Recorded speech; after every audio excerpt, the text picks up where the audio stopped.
Kwa majina naitwa Celine Olivia. Nimekuja hapa, naishi kutoka Egesa. Nimekuja hapa kushikilia mtu ndio nipate fees ya kwenda kwa shule. Mimi ni mtoto wa single mother. Nimekuja huku nipate fees ndio niende shule na kuna fee balance. Ndio maana nimekuja kushikilia mti for 48 hours. Labda kuna mtu anazauliza kuna baba? Hapana. Kuna mama? Labda umeingia hapa saa ngapi? Niliingia huku saa 10. Saa 10? Ya mchana? Labda ungeambia nani, okay, kwa viongozi wa Kisii, ulikuwa unatarajia nani akuje akusaidie? Gavana. Gavana? Team number?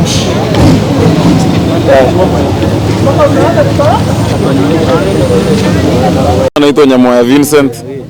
Venye mnaona hapa, huyu msichana ana raise awareness ya kupata fee. Ni msichana mdogo na inaweza kuwa ni aibu sana. CSO Education anatoka Kisii County. So kama kuna safari ya kuenda Singapore, tuanzie kwanza kupeleka mtoto shuleni. Mambo ya kupiga kelele hapa hivi na watoto Kisii County hawaendi shule na ni wadogo hatutaki.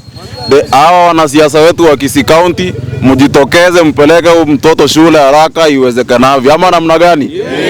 Naitwa Erikson Maranga Onyamo. Hapa ni Kisii, karibu na ofisi za county government ya Kisii. Nilikuwa napita nikaona huyu mtoto ako na changamoto na anahitaji usaidizi, na wenyewe watoto kama hawa wanafaa kusaidiwa kulingana na hizi shida zimetokea, na more especially school fees zimekaa shida siku hizi.